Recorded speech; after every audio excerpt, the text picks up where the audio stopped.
Welcome back to the Leading Saints podcast. Today, I'm introducing an interview that I actually didn't do. I, like many others, follow various content creators online. Came across the Salty Saints YouTube channel, which is done by Hayden Holm and his brother. And they typically just soapbox about different cultural dynamics in our faith. They're fun guys to listen to, lighthearted, but share some great opinions, some controversial opinions at times, some may say. But they did a few episodes about Elders Quorum. And of course, I was intrigued by this, and it led to them finding someone in their audience who's an Elders Quorum president in North Carolina. His name is Daniel Ockey, and he shared about his experience being an Elders Quorum president and some effective things he does. Essentially, it's a How I Lead interview, but just not on the Leading Saints podcast. So I reached out to Hayden and said, yo, can we repurpose this content to be on Leading Saints so that we can share it with the masses? And he agreed. So here is a phenomenal episode about one Elders Quorum's experience, and I think you'll appreciate it. There's a lot of good principles to take away. So here we go. Welcome back to Salty Saints. My name is Hayden Holm. I'm joined today by a guest, Daniel Ockey. He's shaking things up in the Elders Quorum. He commented on the Elders Quorum video, which, by the way, did a lot better than I thought it would. His comment stood out among the other 100 plus comments that we got on that video, because he's doing a lot of really cool things in his Elders Quorum, and I wanted to figure out what's going on. So, Daniel, could you tell us a little bit about your ward? What kind of ward are you in? What's the makeup of your Elders Quorum? Are you the president? And what kind of things are going on? Yeah, absolutely. Thanks for having me on, Hayden. Appreciate it. And I appreciated your video. If you haven't watched that video, I'd recommend watching that before you watch this. Sure. I'm based in Charlotte, North Carolina. We're Southeast Charlotte, and we have a newly formed ward, and that formed end of last summer of 2024. Yeah. And I was an Elders Quorum president in the ward previous to that for only 2 to 3 months before moving to this Elders Quorum. But our ward is probably. I shouldn't quote numbers here that I'm not too confident in. But we're a little bit smaller of an Elders Quorum. We're struggling. We don't have called teachers per se. Most of them are being used in the auxiliaries, the primary, the young men's, things like that. And so, the church is growing here in Charlotte, especially with the announcement of the temple. Yeah.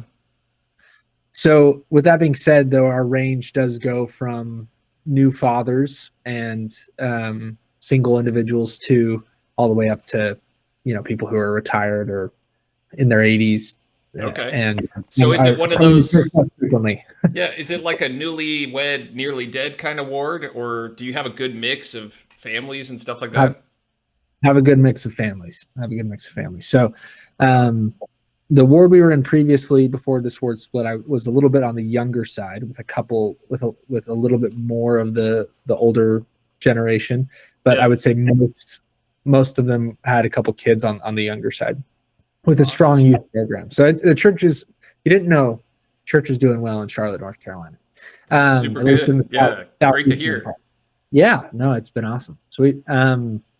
So I was called in as an Elders Quorum president last April into the ward before the split, and I had been serving on the High Council before, so I'd been pretty involved in that ward's Elders Quorum. Right. And to be completely frank, I was tired of Elders Quorum myself, and I found myself.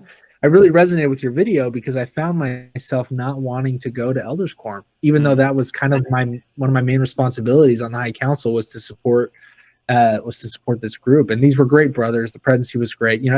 They weren't doing anything wrong per se. It was just, I just wasn't looking forward to it. I wasn't excited about Sunday, nor did I feel, that I was specifically on Sundays, I was going to form a brotherhood. Sure. There were other activities that were kind of forming outside of that were good, that we have friends and stuff, but Sundays were painful for me. Yeah. So it's to me, what Elders Quorum has been a lot of my life, not every Sunday and not every ward, and I'm not prescribing this as to be everyone's experience. This is just mine. Yeah. Is that we go to Elders Quorum. There's joke, we crack a few jokes in the beginning announcements. Yeah. A brother stands up, pulls out a phone, and we basically read through a talk in general conference. We're sitting in hard metal rows in the of chairs in the back of the cultural hall, and half the brothers are checking ESPN on their phones. Yeah. I don't know what they're doing. I shouldn't judge, but we're not an engaged group having a discussion per se. Right. So you go around the room, you're reading paragraphs, everyone has to ask the last person, like, where did you stop reading? So I can pick up on that. Yeah. Yeah. No, exactly. I've been in many of those lessons myself. Yeah. Exactly. And, I've got young kids. And so, if one of them needs help, I would rather be in the hallway than I would be in the old school. Right. And so I felt terrible about that. A little guilty, even though it wasn't necessarily my fault. And I also was like, well, I can do something. When I got called as Elders Quorum president, I felt like I can do something about this. We don't have to just do what has always been done. We can make a change. And so, yeah, exactly. You're getting crazy on me here. Yeah, we're going crazy. I need to be careful here. Hopefully, my state president doesn't watch this. So, and again, I'm not claiming to have found solutions or to be perfect. What I am saying is I've tried to do things a little bit differently than what I just described. Yeah. So let's get into that. So I remember reading in your comments something about like roundtables and like a snack and discussions and stuff like that. And I was just like, this is crazy. This is amazing. So give me the formula. Let's crack it open and examine this for a little bit. Absolutely. So I got invited. I was at a restaurant and I got invited to this Christian men's group where once a month on a Friday morning, they do a breakfast and a round table around a campfire. And we just talk about issues that are difficult specifically for men. And I learned from that. I saw the attendance at those events and I saw how the men bonded, sitting in a circle, talking about specific topics that we're all dealing with that we don't really talk about, eating food. And I was like, which one of us aren't hungry at church? Right. We've been dealing with our families and kids. We're bored. And we want to talk. We want to talk about the real things that are facing us, but we're not really given that opportunity all the time. So I just said, we're setting up round tables that are sitting in the cultural hall every time. And we set up 3 to 4 tables in the back of the cultural hall around chairs. And the first 7 minutes when you walk in, we dump fruit snacks and whatever healthy chip we can find at Costco on the table. And the first 7 minutes are a snack and chat. So you come into the cultural hall and you grab a bag of chips and a fruit snack, and you just sit and you talk to the guy next to you. And I cannot tell you the people that used to come in and just sit and not talk to anybody, what would start to happen. Because when you're eating, it's natural to start socializing. Yeah. So people would start talking. I don't really know you. And when you're sitting in a circle, it's not so uncomfortable where you're like craning your head to the side, sitting on a hard metal chair, trying to turn behind you. Right. So it just created this natural socialization and unity that we've just seen the benefit of. And does everybody talk to everybody? Of course not. There's still the brethren who kind of keep to themselves, but they have had more conversations than they normally do have, and get engaged. So that's great, because there's always that one Elders Quorum teacher that says like, hey, I'm going to get you guys to talk today. So everyone divvy up into groups and we're going to talk. And it turns into like 3 or 4 groups happening. And then like a bunch of guys just kind of sitting there awkwardly like, am I going to be with you guys? I'm going to be with you guys, or I'm just going to look at my phone. So having the round table, it seems like that's almost forcing them to engage with other people, and then bringing the snack element is great, because I once heard like the secret to a man's heart is through his stomach, right? It's like, yeah, I mean, that's absolutely the case for me. Like for me, Chanel might get a little upset with me about this, but like one of the first things she made for me, like she cooked in when I was going to BYU, Idaho, and she burnt waffles. And I was just like, my mom was a baker growing up, and food was big for me. And so like I saw that she burnt waffles, and I was like, whoa, I don't see a lifetime of happiness here, But after that, she was just like, no, I can actually cook. It's okay. So then she made like a big, like orange chicken with a banana cream pie and stuff like that. It was phenomenal. And so I was like, after that, I was like, okay, let's make this happen. I can see a lifetime with you now. This is great. But I totally get that. And men socialize through action as well. They don't socialize just by conversation. So like if you're giving them something to eat, they're going to open up, and then you're giving them also just through eating natural opportunities to, in a normal and natural way, bond and connect with each other. That's fascinating. What else? What else are you doing? So anyway, that alone will change your Elders Quorum lessons, I promise, if you just implement that. So then the next thing we did is, in the handbook, it talks about starting every Elders Quorum with a council about needs and challenges the Elders Quorum is facing. So I'm not trying to deviate from what is maybe you're not preaching blasphemy here. Yeah. I'm not trying to, I want to follow the handbook. I want to do the right things. Yeah. But how do we know what the needs of the brothers are? Do we just guess? It's like, well, what if we just send out an anonymous Google survey link and just have them tell us, what are you facing? Let's talk about any challenge or question you have going on right now. We don't know who it is.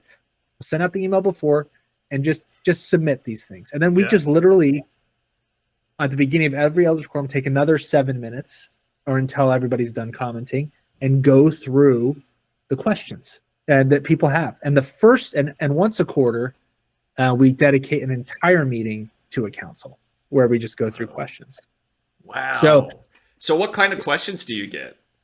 Well, all sorts. And it's been so helpful to have like data of what the brothers are dealing with. And it's stuff that they're not going to raise their hand in Elders Quorum and be like, my marriage is failing, Right. But we're getting questions that kind of help us understand what the deeper issues are. So this last Sunday, the question was, how do I know if I shouldn't take the sacrament? Whoa. And that's not something that someone's going to raise their hand like, excuse me, how do I know when I'm not worthy, right? Like, how do I know that I messed up in a big way? And it's like, wow, that's a fascinating question. And you're there in a pool of strength with high priests, with elders, with a lot of different experience who can then pull from that and help that brother understand in a completely anonymous way. That's genius. Former bishop. Yeah, it was great. We had a 10-minute discussion about this, and just the end message of that was, we don't self-disqualify from the sacrament. If we've done something that we need to talk to the bishop about, we take care of that. But that's between you and the bishop and the Lord. But there's a lot of things that you can repent of and still you don't self-disqualify from the sacrament unless it's something that's pretty serious that needs to be discussed. So that was a great question. We've had a question of, if the church is true, why are there so few members? We've had the question of, how do I help my children come back to church? How do I so like real down to earth nitty gritty questions. Guys, why are we going to Elders Quorum and just talking about fluff? The gospel's not fluff, but like, let's take the real challenges we're dealing with and take the reality of the gospel and all its beauty and actually apply it to the real things we're facing, and leave feeling strengthened and like, I can do it this week because I've got brothers, I've got Jesus Christ on my side, and I have his true gospel. Right. And I have it. And if we don't connect that to the realities that we're facing in our life, I think that we're going to struggle. I think that the brothers are going to struggle, the families are going to struggle, and we have an hour every 2 hours every month to make a difference. Let's make a difference. Right. So are you telling me we don't need another lesson on how not to judge other people and that we need to love more? Is that what you're saying? That we can actually grapple with difficult questions? I think we should grapple with difficult questions. We went through, so we do the same thing with lessons. The handbook says you talk about topics and themes from General Conference. Well, let's submit an anonymous survey. What do you want to talk about in lessons? And let's answer them with topics and themes from General Conference. Wow. So in the family proclamation of the word, we're talking about marriage, right? Marriage is a continual theme that's coming up in these surveys of people in our ward where that's a struggle. So what does it mean in the church? We have a real discussion. What does it mean to preside in the home versus church as equal partners in love and righteousness?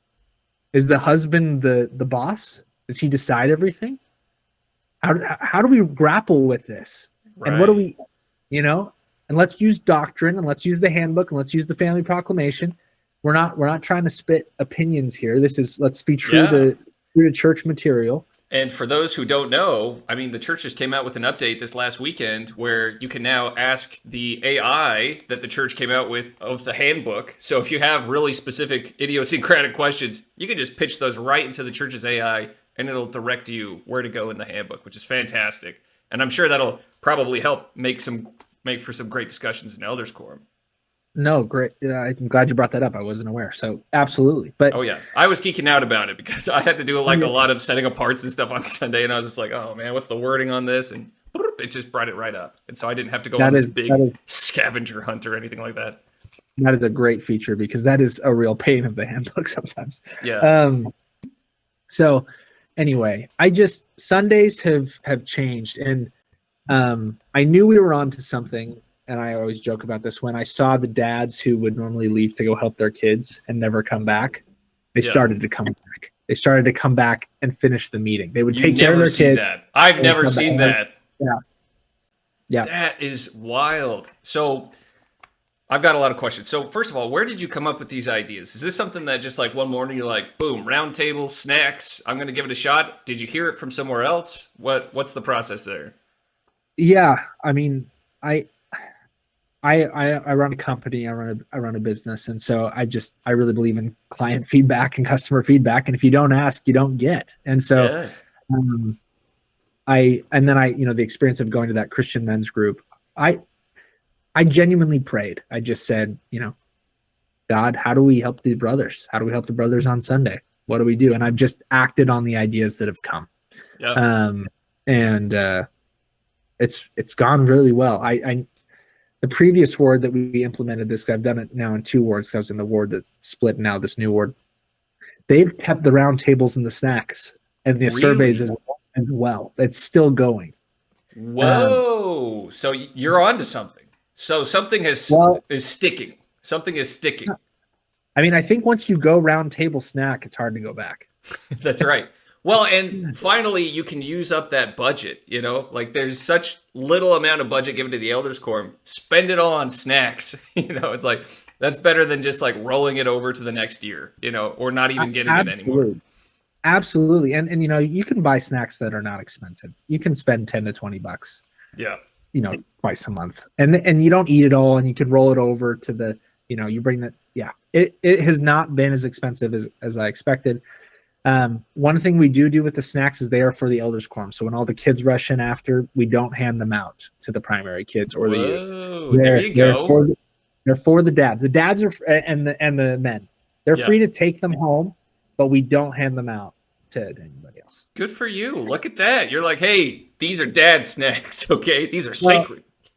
Well, I do think, though, it would create a problem because what happens if the kids got them, they would run around and make the mess after church. Which every week they would start coming to Elders Quorum. Yeah.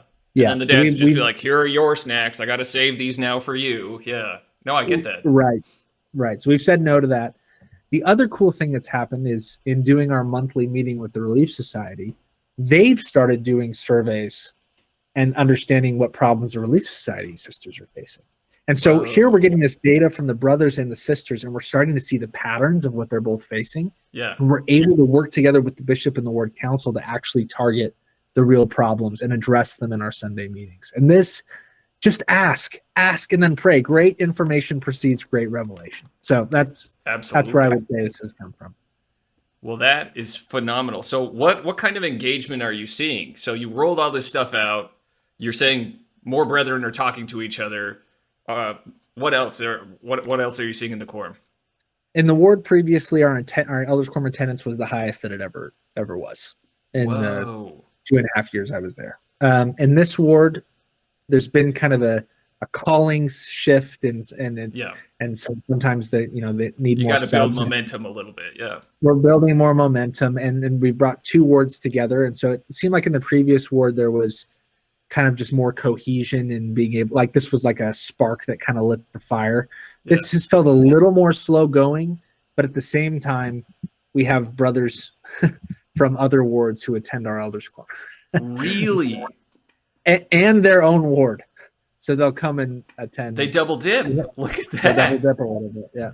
With the chip and the meeting. That is fascinating. That's a great call out there. Yeah. I'm always in it for the dad jokes, but I mean, that is fascinating that you are getting brothers that are going to an extra hour on Sundays. They are checking out so that they can sit in a meeting that is actually engaging them and that is actually providing them that brotherhood. I think that goes to, the point that you were calling out earlier, that lack of brotherhood isn't being felt, and it's actually being, I think men crave that. And so to see men actually take time aside and say, I'm going to go visit this one. Are these young men that are going? Are they older or? Young men, and it's not a ton. There's one or two. But but still, it stuck out to me. And we'll have visitors, right? And the comments are very positive. Just, I've never been in Elders Quorum like this. We've had a brother publicly ask for a priesthood blessing in Elders Quorum when we were giving a blessing on blessing. And can you imagine having a brother in your Elders Quorum staff and say, "I'm really struggling. Can I get a blessing right now?" Wow, and to have that level of comfort in the quorum is insane.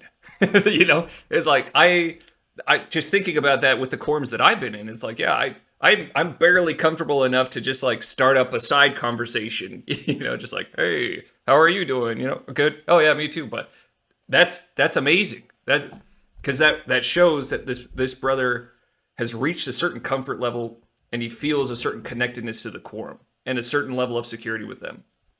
That's phenomenal.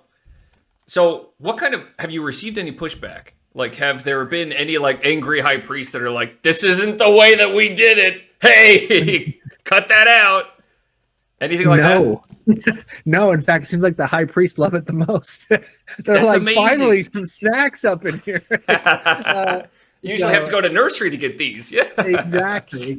So one of my first Sunday in the old ward, we had a member of the stake presidency there. And it normally Elders Quorum falls on the second and fourth Sunday, so it's never a fast Sunday. But it was, for some reason, a stake conference and a general conference or something.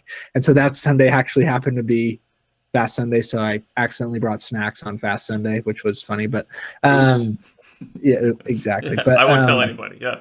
Yeah. Well, he knows. I have received. I've been very open. I will follow the direction of the leaders if I get. I'm not trying to. I'm not trying to break anything. I'm trying to serve the brothers. That's what we're trying to do. And when I say I'm talking about my presidency. You and your presidency, yeah. Yeah. So I have not received any negative pushback at all. And I think so far. Well, that's encouraging to hear. And it sounds like the word is rallying behind you. What about Relief Society? Have you gotten any comments from sisters about this? The sisters will joke and say, man, Elders Quorum is looking good, because they'll peek in, and their husband, and there's, we're all sitting in tables and we're eating and looks like we're having a good time. Yeah. So that's been a good thing. I think the biggest change that has been cool to me again is the sisters have taken the surveys, and we've run a joint Elders Quorum Relief Society survey around attending the temple, which is one of our core responsibilities, right? Is helping members attend the temple and seeing what the barriers to people attending the temple are. So it's helped us just become more unified and work as a team. But nothing really crazy there as far as like the Relief Society sitting in round tables and eating snacks. They get their own room already. Okay, so now I'm going to ask the question that I know everybody is dying to get the answer to right now, and that is the tables.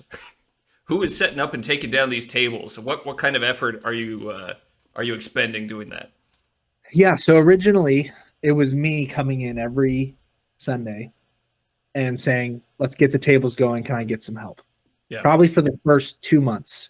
I did that in the old ward, and I've now done that in this ward. Now, the brothers just do it. Really? Well, and my presidency has been a core part of that. But now when I walk into the back culture hall, most of the tables are already set up with the chairs and people are helping. So it's become part of the culture. Yeah. It's become part of the culture. Yeah, but it takes work. It takes a consistent effort. Basically, if the default's sitting in rows of chairs, that's what people are going to do.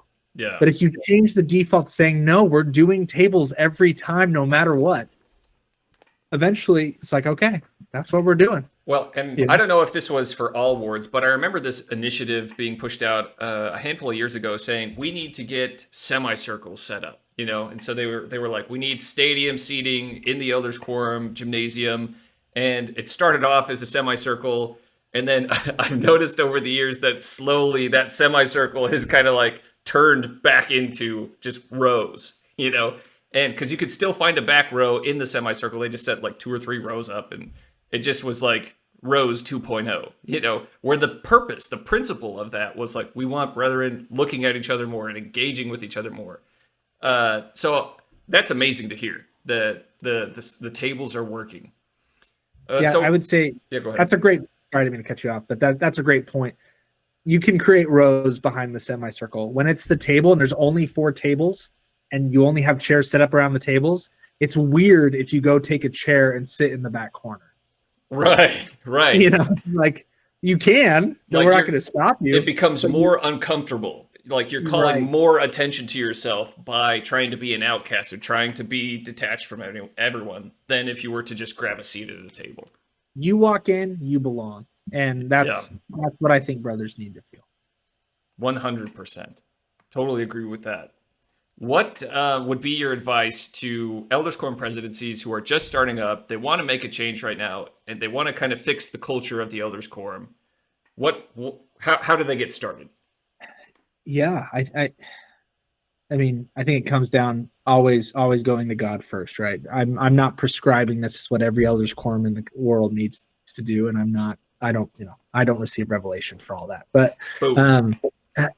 I would say get with your presidency and discuss these ideas and then see if it makes sense for you to try in your elders quorum. We don't have to do things the way they've always been done. We can focus on Jesus Christ and make it an enjoyable experience. If this is the church of joy, let's make it joyful. Right. And then when you get that Sunday meeting right, everything else gets easier. The out of Sunday activities, the brotherhood, people actually know each other, the ministering interviews, and all that begins to compound to be able to actually make an elders quorum that's a brotherhood united in serving God's children. And I think that's what it really comes down to. That is fast. So you've actually seen more brothers come out to activities and stuff like that after you implemented these changes?